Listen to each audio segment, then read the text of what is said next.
हाँ जी, good morning students. सो बेटा हम आपकी 12th क्लास की हमने फ़िज़िकल आपकी केमिस्ट्री स्टार्ट करनी थी, ठीक है। उसमें से 1 चैप्टर मैं आपको करा चुकी हूँ, ठीक है। आपकी 12th में 5 चैप्टर्स हैं जो आपके फ़िज़िकल केमिस्ट्री के हैं, दैट इज़ 1 to 5, ठीक है।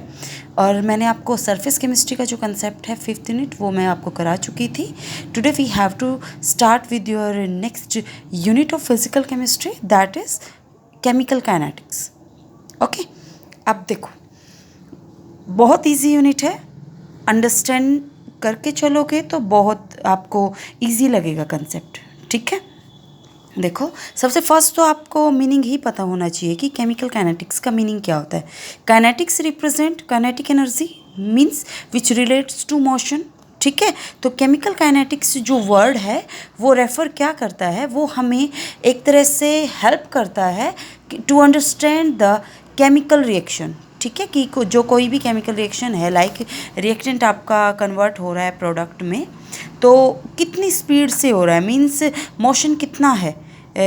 I think you can understand कि स्लो रिएक्शन है, फास्ट है या इंटरमीडिएट है, ठीक है। तो काइनेटिक्स जो वर्ड है that relate to the motion of a reaction, means how fast a reaction can occur, ठीक है। अब देखो सबसे पहली बात हम यहाँ पे केमिस्ट्री की करते हैं। केमिस्ट्री में हम क्या करते हैं, बेसिकली हम प्रॉपर्टी स्टडी करते हैं कि कोई भी केमिकल रिएक्शन आपकी कैसे होती है। हमें पता है कि एक जो सब्सटेंस है वो दूसरे सब्सटेंस में आपका कन्वर्ट हो सकता है, ठीक है। हम 11th में भी पढ़ के आए हैं फिजिकल चेंज, केमिकल चेंज, ठीक है। अब पॉइंट ये आता है कि जो केमिकल रिएक्शन हुई वो हम कैसे फाइंड आउट करते हैं, या यू कैन से कि जो रिएक्शन होती है उसके लिए कंडीशंस क्या होती हैं। Condition of a reaction is the main point कि रिएक्शन होगी या नहीं होगी वो हमें कैसे पता लगेगा, ठीक है। तो ये चीज़ सबसे पहले यहाँ पे समझो, कंडीशंस की मैं यहाँ पे बात करती हूँ। देखो सबसे पहले यहाँ पे बात होती है फिजिबिलिटी। फिजिबिलिटी का मीनिंग क्या होता है कि कोई भी केमिकल रिएक्शन है वो हो सकती है कि नहीं हो सकती है। वो आपका ब्रीफली जो डिस्कस किया था वो थर्मोडायनेमिक्स में हमने किया था, ठीक है। 11th क्लास में आपने किया था। वहाँ पे आपके जो डिफरेंट केमिस्ट थे उन्होंने आपकी क्या ऑब्जर्वेशन दी हमें, उन्होंने बताया कि जब भी आपका जो चेंज इन आपका जो गिब्स फ्री एनर्जी है वो लेस देन 0 होगा कांस्टेंट टेम्परेचर एंड प्रेशर पे, सिर्फ तभी आपकी जो केमिकल रिएक्शन है वो पॉसिबल हो सकती है। यदि ये ग्रेटर देन हुआ तो जो केमिकल रिएक्शन है वो पॉसिबल नहीं होगी, ठीक है। First point is that. Second point आपका, किसी भी केमिकल रिएक्शन को जब भी हम स्टडी करते हैं तो हम ये स्टडी करते हैं कि जो रिएक्शन है उसका एक्सटेंट कितना है। एक्सटेंट का मीनिंग आई थिंक आप समझ सकते हो कि रिएक्टेंट प्रोडक्ट में कितना कन्वर्ट हो रहा है। लाइक हमने 10 ग्राम रिएक्टेंट लिया, उसमें से 10 का 10 ग्राम प्रोडक्ट में कन्वर्ट हो रहा है या कुछ पार्ट जा रहा है, ठीक है। तो ये आपकी जो एक्सटेंट है ऑफ अ केमिकल रिएक्शन, ये आप स्टडी करते हो इक्विलिब्रियम से, ठीक है। 11th क्लास में आपने पढ़ रखा है केमिकल इक्विलिब्रियम आपके पास क्या होता है। थर्ड जो पॉइंट आता है किसी भी केमिकल रिएक्शन को स्टडी करने के लिए, वो आपका इंपॉर्टेंट होता है कि कोई भी रिएक्शन कितनी फास्टली आपकी कंप्लीट हो रही है, ठीक है। मीन्स कोई रिएक्शन है वो सेकंड्स में होती है, लाइक 10 सेकंड, कोई 10 मिनट में होती है, किसी को ओवरनाइट रखना पड़ता है हमें केमिकल को, ठीक है। तो speed of a reaction is the very important point.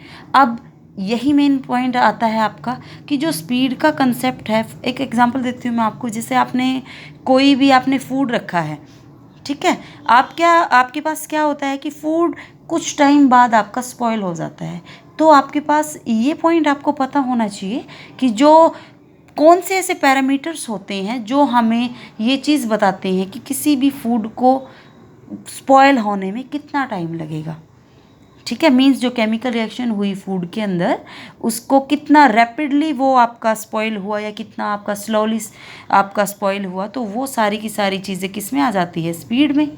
Speed किसी भी केमिकल रिएक्शन की। अब आपको ये पता होना चाहिए जो ब्रांच केमिस्ट्री की रिलेट करती है विद द स्पीड, या यू कैन से with the rate of reaction, उसको आप बोलते हो केमिकल काइनेटिक्स, ठीक है। तो यहाँ से आपको पता होना ही चाहिए कि केमिकल काइनेटिक्स जो वर्ड है that relate to the speed, and speed आप क्या बोलते हो, rate of reaction. Rate of reaction का मीनिंग होता है कि कोई भी रिएक्शन कितनी पर यूनिट टाइम आपकी कितनी कंप्लीट हो रही है, कितना टाइम वो ले रही है कंप्लीट होने में, ठीक है। तो जो काइनेसिस आपका जो काइनेटिक वर्ड है वो आपका ग्रीक वर्ड काइनेसिस से बना है, काइनेसिस। और काइनेसिस जो वर्ड है उसका मीनिंग ही क्या होता है, आपका मूवमेंट होता है। ठीक है, इस चीज़ को आपने ध्यान रखना है। केमिकल काइनेटिक्स हमें किसके बारे में बताती है?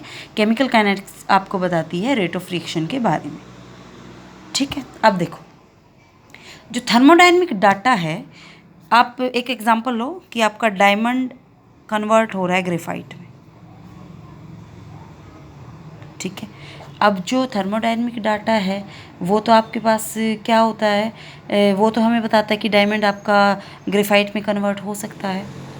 हालांकि जो कन्वर्जन आपकी होगी वो बहुत स्लो होगी, जिससे क्या लगता है कि बहुत सारे जो लोग हैं वो क्या सोचते हैं, वो आपका सोचते हैं कि जो डायमंड और जो ग्रेफाइट है मीन्स डायमंड आपका फॉरएवर से है, बट ऐसा नहीं होता।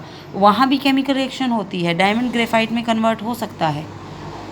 ठीक है, लेकिन जो स्पीड है वो क्या रहेगी, बहुत कम रहेगी। ठीक है, तो ये चीज़ मीन्स यहाँ पे जब भी हम स्पीड की या बात करते हैं किसी भी केमिकल रिएक्शन में, तो वहाँ पे आपकी कौन सी ब्रांच डिस्कस हम करते हैं, केमिकल काइनेटिक्स। ठीक है, वहाँ पे हम मोशन की बात करते हैं। यही चीज़ें आपने पढ़नी है यहाँ पे।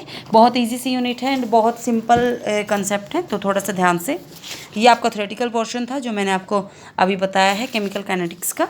अब यहाँ पे देखो फर्स्ट आपका जो कंसेप्ट है वो क्या है, rate of a chemical reaction. Rate का मीनिंग मैंने आपको क्या बताया है, रेट का मीनिंग होता है स्पीड। ठीक है, आप क्या एजम्पशन करते हो, यहाँ पे आपका एज्यूम किया हुआ है कि कोई भी आप सिंपल सी केमिकल रिएक्शन देते हो कि रिएक्टेंट आपकी कन्वर्ट हो रहे हैं प्रोडक्ट में। हाइपोथेटिकल रिएक्शन आपने मीन्स अजम्पशन की है आपने। ठीक है, यहाँ पे क्या हो रहा है, आर आपका रिप्रेजेंट करता है रिएक्टेंट को, पी आपका रिप्रेजेंट करता है प्रोडक्ट को। ठीक है, यदि आप स्क्वायर ब्रैकेट्स में दिखाते हो तो वो आपकी कंसंट्रेशन को शो करते हैं। ठीक है, अब हमने यहाँ पे सबसे फर्स्ट पॉइंट लेना है। फर्स्ट पॉइंट क्या है, सबसे पहले तो आपने ये समझना है कि बहुत सारी रिएक्शन आपकी फास्ट होती हैं, बहुत सारी रिएक्शन जैसे रस्टिंग ऑफ आयरन आपकी बहुत स्लो होती है। ठीक है, मीन्स फास्ट एंड स्लो वो सारी की सारी जो कैटेगरी है वो किसके अंदर आती है, वो रेट ऑफ जो केमिकल रिएक्शन है वही डिटरमाइन करता है कौन सी रिएक्शन जल्दी हो जाएगी, कौन सी आपकी लेट से होगी। ठीक है, तो यहाँ पे जो रेट ऑफ रिएक्शन है वो आपके पास क्या होता है, रेट ऑफ रिएक्शन आपके पास होता है, the rate of reaction is defined as the change in concentration of reactant और प्रोडक्ट पर यूनिट टाइम। ठीक है, इसका मीनिंग समझो आप। सबसे पहले देखो, रिएक्टेंट कन्वर्ट हुए प्रोडक्ट में, जब आपने टाइम लिया ज़ीरो, टाइम ज़ीरो है, आप इनिशियल कंसंट्रेशन मान लेते हो, रिएक्टेंट की कंसंट्रेशन है भाई R1, वहाँ पे प्रोडक्ट आपके कंसंट्रेशन इनिशियल क्या है P1। ठीक है, अब आपका time T is equal to zero या यू कैन से T1, आपने लाइक T1 पे आप एज्यूम करते हो, टाइम आपने लिया है T1, तब कंसंट्रेशन आपके पास ये हुई। क्योंकि टी ज़ीरो लोगे ना तो प्रोडक्ट तो वहाँ पे ज़ीरो ही होंगे, क्योंकि सारे के सारे क्या होंगे, ओनली रिएक्टेंट होंगे। ठीक है, और हम यहाँ पे रेट को स्टडी कर रहे हैं तो you have to take the time T1। ठीक है, आपने एजम्पशन करनी है ओनली। फिर आप क्या करते हो, T2 आपने टाइम ले लिया, वहाँ पे क्या होगा, वहाँ पे आपके जो रिएक्टेंट है वो फिर से किस में कन्वर्ट होंगे, कुछ अमाउंट फिर से किस में जाएगा, प्रोडक्ट में जाएगा। तो वहाँ पे कंसंट्रेशन चेंज हो जाती है। ये आपका R2 एज्यूम कर लेते हो और प्रोडक्ट आपकी ज़्यादा बन गई है तो P2 एज्यूम करते हो। ठीक है, अब रिएक्टेंट में चेंज कितना आया, what is the change in concentration of reactant, कैसे कैलकुलेट करोगे, R2 माइनस R1। ठीक है, एंड आपके पास जो प्रोडक्ट है वो कितनी आपकी प्रोड्यूस हुई, that is calculated by rate of change in product. तो P2 माइनस P1 की जो टाइम लैग आपके पास था T2 minus T1, delta T से आप जिसको रिप्रेजेंट करते हो, उसमें आपकी change in reactant and change in product आपका ये हुआ। अब देखो, समझने की बात जो है वो समझो। केमिकल रिएक्शन जब भी होती है तो आपके पास क्या होता है, प्रोडक्ट बनते हैं। इनिशियली तो प्रोडक्ट ज़ीरो होते हैं। आप एज्यूम करो आपने 10 ग्राम आपने रिएक्टेंट लिए हैं, जब टाइम ज़ीरो था तो प्रोडक्ट तो ज़ीरो थे ना, कोई भी प्रोडक्ट नहीं बना था। जैसे जैसे आपका जो टाइम है वो इंक्रीज़ होता है तब आपकी प्रोडक्ट बननी शुरू होती है, और जो रिएक्टेंट की अमाउंट है वो धीरे धीरे क्या हो जाती है, कम। तो रेट ऑफ रिएक्शन का मीनिंग क्या होता है, रेट ऑफ रिएक्शन आपका बताता है decrease in concentration of reactant and increase in concentration of product with time. ठीक है, आई होप ये चीज़ आपको समझ आई होगी। तो यहाँ से आप क्या निकालोगे, यहाँ से आप निकालोगे रेट ऑफ डिसअपियरेंस ऑफ और रिएक्टेंट कितना कम हुआ। कैसे आप निकालोगे, decrease in concentration of reactant, ठीक है, divide by time taken. Simple सा मैं आपको बता देती हूँ, minus delta R by delta T. That is the main point. ये नेगेटिव साइन आपका क्या इंडिकेट करता है, नेगेटिव साइन आपका इंडिकेट करता है कि जो कंसंट्रेशन है रिएक्टेंट की वो क्या हो रही है, डिक्रीज हो रही है जैसे जैसे टाइम आपका इंक्रीज होता है। ठीक है, अब सेम आपके पास आप क्या लिख सकते हो, रेट ऑफ अपीयरेंस, कितनी आपकी जो प्रोडक्ट हैं वो अपीयर हुई, वो आप कैसे निकालोगे, क्या हो रहा है, धीरे धीरे इंक्रीज हो रही है कंसंट्रेशन किसकी, प्रोडक्ट की, डिवाइड बाय टाइम टेकन। ये आप कैसे निकालोगे, ये आप निकालोगे plus delta P by delta T. This positive sign indicate कि जैसे आपका टाइम इंक्रीज हो रहा है, जो प्रोडक्ट की कंसंट्रेशन है वो भी क्या हो रही है, इंक्रीज हो रही है। ठीक है, ये आपको मैं बुक में से दिखाती हूँ। देखो ये चीज़ हमने यहाँ पे ड्रॉ की है, हाइपोथेटिकल इक्वेशन ली है।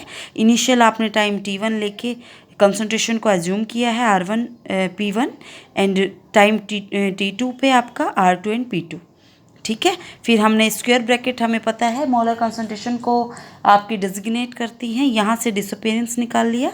नेगेटिव साइन मैं बता चुकी हूँ आपके पास, यहाँ पे पॉजिटिव है तो नेगेटिव एंड पॉजिटिव साइन आपका क्या रिप्रेजेंट करते हैं वो आपको मैंने बता दिया है।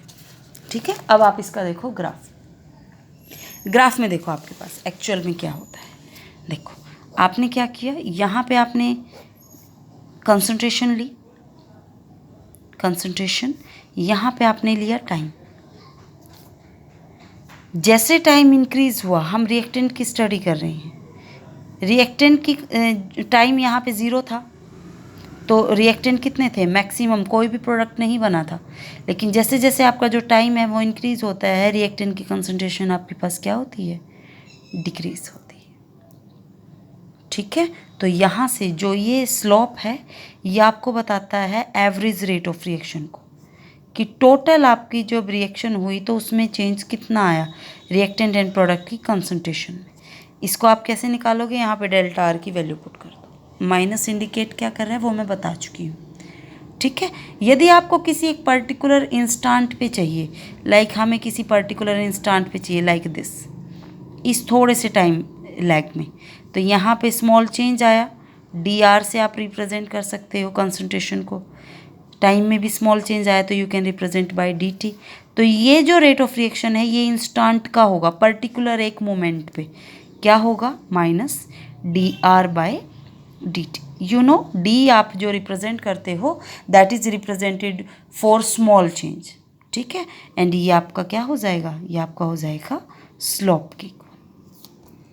ठीक है, ये आपका स्लोप ऑफ रिएक्शन, मैथ्स वाले बच्चों को अच्छे से पता होगा स्लोप आपके पास क्या होता है। ठीक है, यहाँ पे आपने समझना है ग्राफ को, एवरेज रेट, टोटल कितना चेंज आया, इंस्टेंटेनियस किसी पर्टिकुलर टाइम पे, किसी पर्टिकुलर इंस्टेंट पे कितना चेंज आया।